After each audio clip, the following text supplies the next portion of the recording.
my name is Tom Sawyer. I don't want to be no doctor or no lawyer. Fishing by the river, that's the only place to be. I want to be free sitting under a tree, that's me.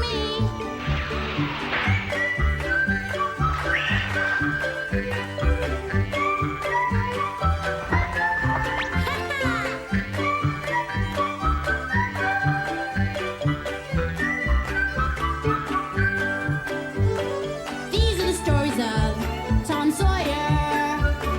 Me and Unc Finn just playing by the river, chasing that steamboat teacher, let me be. I want to be free sitting under a tree. That's me!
Well, sir, it's another darn Monday morning, and the town's waking up doing chores and such, which means it's time for me to joggle myself awake, get up and get ready for one torturous long week of sitting in school. Peter, you go on now, get. Sometimes I almost wish there weren't no Sundays at all. It only reminds me about Monday, and there must be just scads of them left till summer vacation. There's at least 100 dozen other things I'd rather be doing than trying to stay awake in school on a Monday morning, and that's the truth, by jingo. Monday.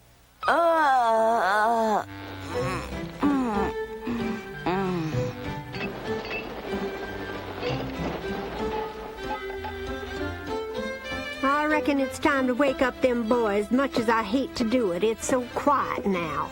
Oh, let them sleep a while longer, Mama. They tuckered out from playing Civil War last night. That doesn't matter. They've still got school.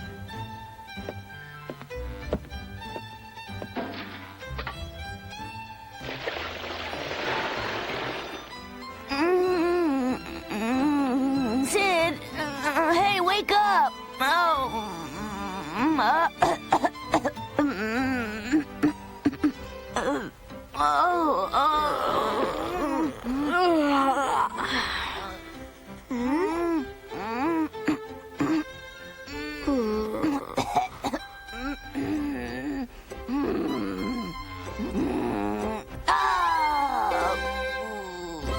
Oh yeah, I almost forgot. It's Monday morning again, and Tom's play acting sick as usual.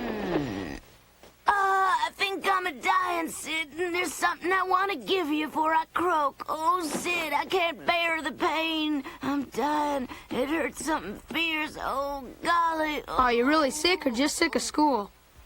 I'm a goner, so I want you to take my magic lamp Amy gave me. Oh, I can't take that from you, Tom. Ain't that your most prized treasure? You said so your own self. Ooh, yep, and I want you to have it. Mm-hmm. I'm dying. No mere mortal can stand it. I'm a croaking. Oh. You're dying? Now take real good care of it, Sid, and use it to remember me by. My heart's a burning up. Oh,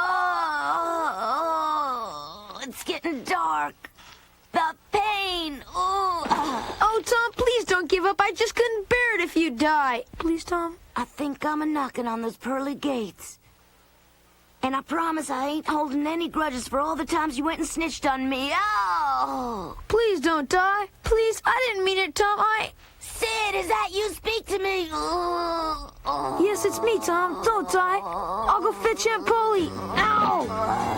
Help! Help! Mary, Aunt Polly! It's terrible, horrible! Hey, Aunt Polly! It's just that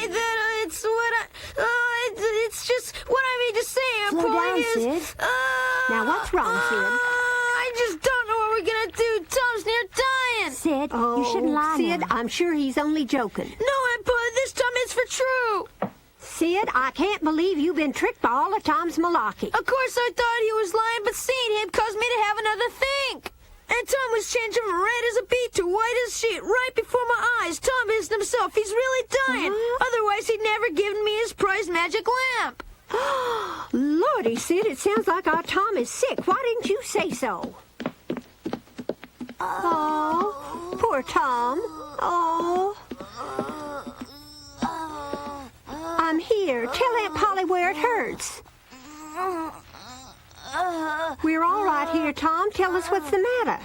It's my heart. Oh, it's burning like fire. Oh. Run, tell Jim to fetch the doctor, Sid. Yes, ma'am.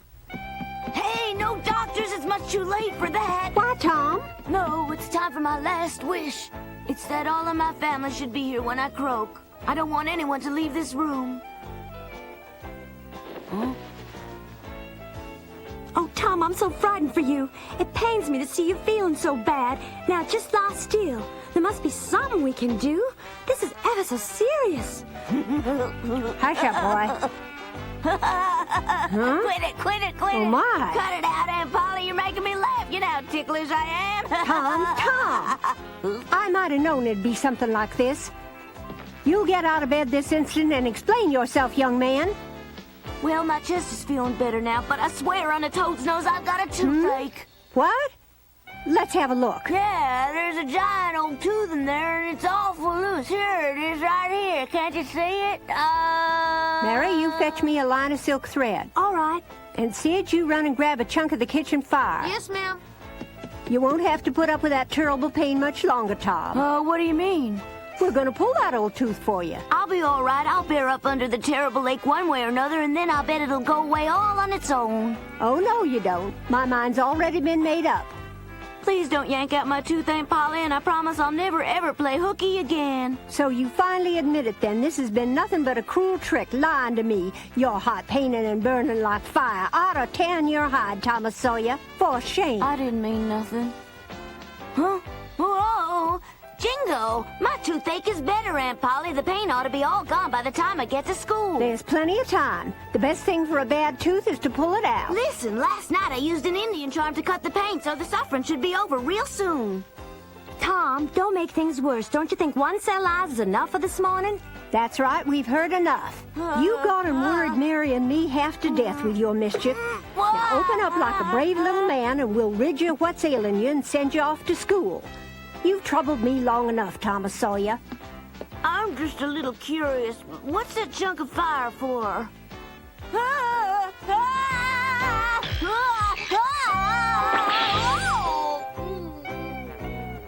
That didn't hurt much, did it?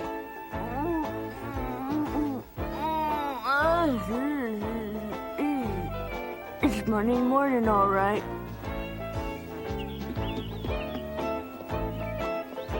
Guess there's no way to get out of going to school today. I sure enough hate to admit it, but I was feeling a whole lot better without that old sore tooth in my mouth.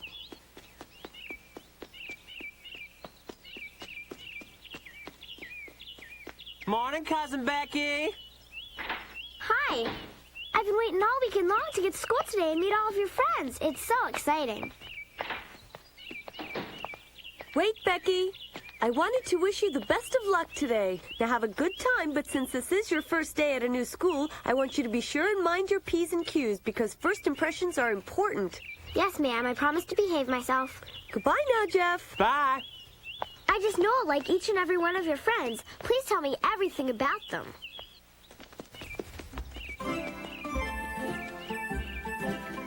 While most all of the kids had already passed through the old covered bridge and were on their way into the schoolyard, yours truly was still nursing a sore mouth and having thoughts about running away with the circus.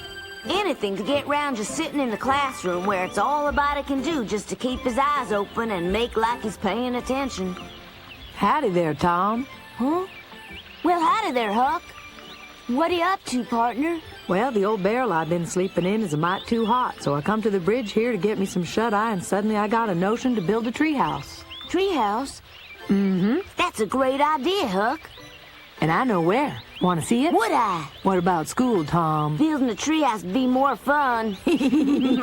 Ready? Sure. It's the best spot in the whole valley looking right down the Mississippi. And there's a nice breeze all the time.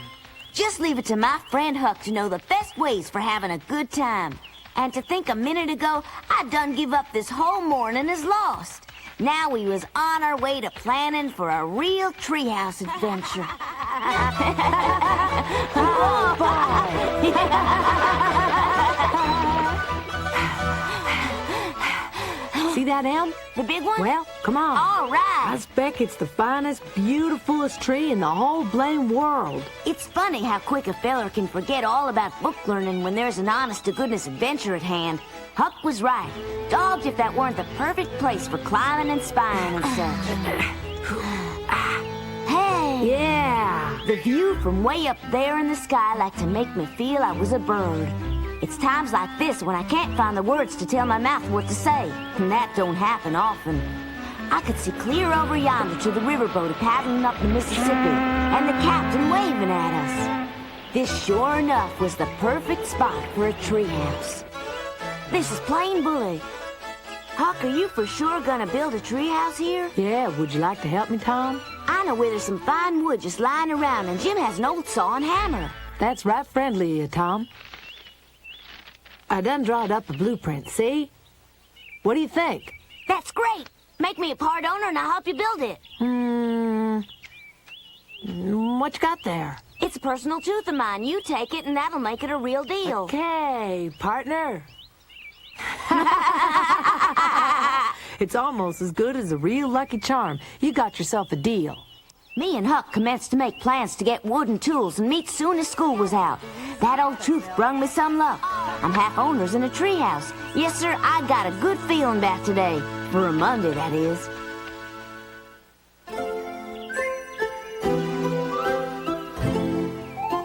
All right, now let's proceed. The first president of the United States, who was he? Very well, Mr. Thatcher. George Washington. The correct answer to a simple question. It's likely that this next one will be a bit more challenging. When was the Constitution of the United States written? Yes, do inform us, Miss Thatcher. It was written in 1787, sir. Right. That is precisely the date in question. Now, see here, class, this new young lady who comes to us from St. Louis has bettered all of you, and on her first day in class. Now, we all have much work ahead of us, so please pay attention. It was long back 10 o'clock before I got to school, and I had to try to sneak in quiet like so Mr. Dobbins didn't take notice. Shh. When I seen him facing the blackboard, I figured I could get to my desk without getting caught. But wouldn't you know it, he must have had eyes in the back of his head. Tom Sawyer! Present, sir. Tom's gonna get it down. And just what, may I ask, is it this time? You are very tardy, young man. You insist on trying my patience time after time. May we please know the reason for your tardiness? It was, Yes, well, I'm waiting. well, it was 'cause I had to have a sore tooth pulled, see?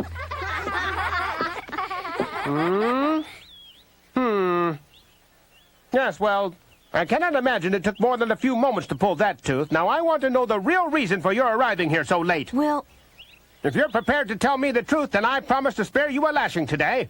I am. Yes, very well. Out with it then. Yeah, on our way to school, I met up with Huck near the covered bridge, and we talked about building a treehouse, and then... Is that wretched Huckleberry Finn a friend of yours? Then that spanking shall be necessary, Tom. But that ain't right. You said if I was to tell you the truth about this morning, I weren't going to get a licking. I've changed my mind. But, sir... I'm simply making an exception this time. But... All right, sir. That is fair. He's gonna get it now. I'm sure you know the procedure by now. Assume the position. Oh, that's a shame. He's always picking on Tom. There. Treehouse indeed. I'll have to keep an eye on you from now on. You will take this seat here in the front of the classroom. Perhaps a proper example will improve your deportment. This young lady knows how to behave herself. Miss Rebecca Thatcher. Gosh. I couldn't believe my eyes. My luck had changed again. This is Thomas Sawyer. I'm afraid he's proven too ornery for his own good and could bear some watching. Yes, sir. I'm sure this arrangement displeases you, yet I... Huh? All of a sudden, the thought of learning sounded mighty interesting to me. What a morning this had been, and it weren't over yet. Class? Thomas Sawyer's bad behavior has made it difficult for us all to concentrate, so we shall have a period of quiet study time now. Please open your books and read silently to yourselves. There's something I ought to tell you about our teacher, Mr. Dobbins. You see, he wants to quit teaching and become a doctor, but he has to take some kind of terrible hard exam. So, you see, he likes to leave us studying by ourselves so he can get some of his own studying done. Boy, if he was to become a doctor, I'd sure feel sorry for his patients. He'd probably try to whoop the sickness out of them. Anyhow, with Mr. Dobbins caught up in his doctor book, I could turn my attention to Becky and try to strike up a conversation. Hi there, Rebecca. I decided it would be better to write the message, "I met you at church yesterday," thinking that'd remind her. I was expecting something sweet and nice in return. But Becky grabbed her slate and commenced to write me back. But when I read her message, it said, "I didn't meet you." Now, one of us is crazy, and it ain't me, that's for sure. I shouldn't have to tell you that girls ain't real easy to understand. I guess she was just shy, being as how most girls are. So I tried writing again, hoping to jog her memory about our meeting on the dock last Saturday. But she didn't make nothing out of that either. She was too pretty to be dumb, so I wrote her some more, hoping she'd recall that we saw each other when she got off the boat from St. Louis. She drawed another blank. I knowed I wasn't wrong, but I didn't know how to convince her that she ought to know me.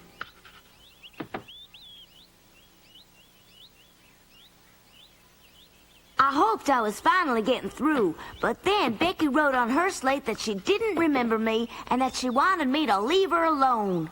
Maybe she just plain didn't like me, but I figured I'd try one more time to spell it out for her.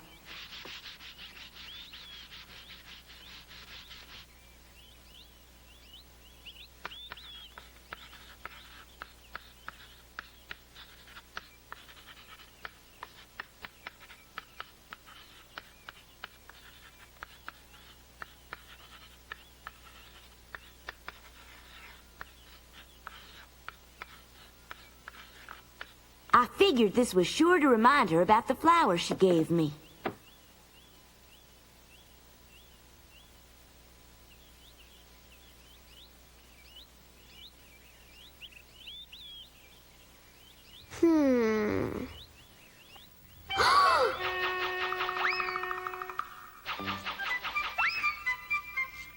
Now, watch this.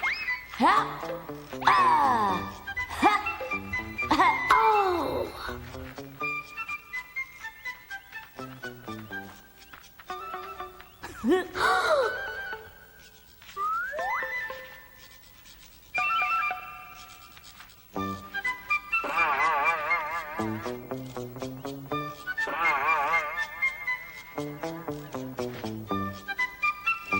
Sure, I remember you, Tom. Mm-hmm. And I still got the remains of that flower at home. It's Mr. Dobbins. He's sleeping again. He always snores like that.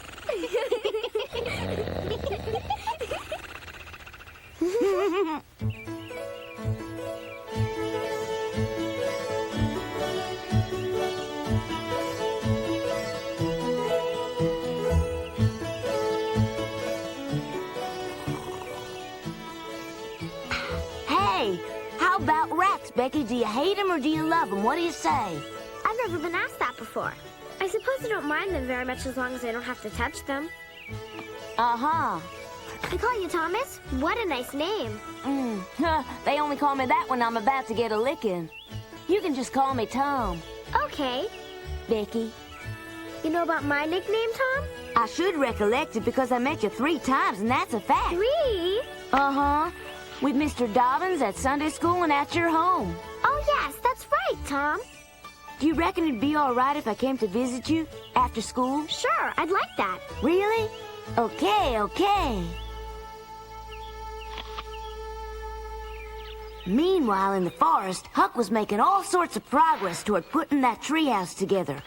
Huck may be short on book learning and such like, but there's not a body for miles round who has more common horse sense. Plus, Huck's always had to work hard for anything he's got out of life, and he ain't afraid to sweat a little when there's a job to be done.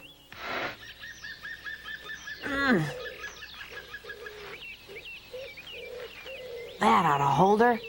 I've pointed out to Aunt Polly that Huck gets along fine without book learning, but she says that don't apply to me. Anyways, our treehouse was getting built real good, thanks to my partner, Huck.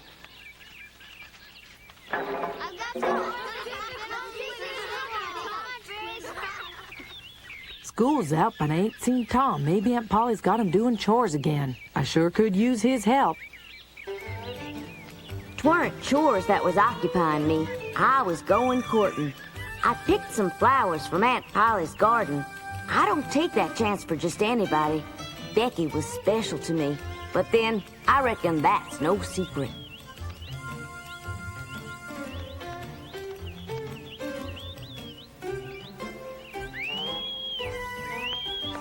Well, hello there, Tom Sawyer. I'll be right down. Okay.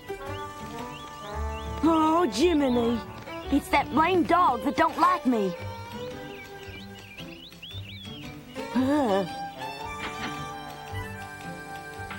Mother, my new friend is here.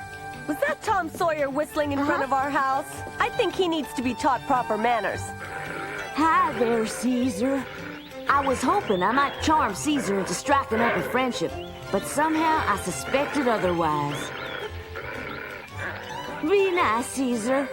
Please be a real good pooch and go invite somebody else. I'm almost Becky's new boyfriend. Come on, Caesar, be a good doggy.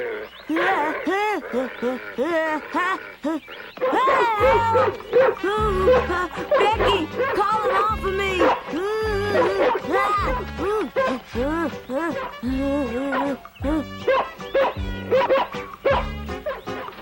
Oh. Caesar, now stop it. Shame on you for scaring my nice new friend like that. Nice dog. I'm just awfully disappointed in him. I'm not scared, it just looks like it. Here, please accept them from my heart. Oh, I sure like him, Tom. Would you like to come into the house and play with me the rest of the day? Let that be a lesson to you, Caesar. Ha ha! Now, there's no danger of me ever starting to like school, mind you, but sitting next to Becky will sure make it a whole lot easier to take.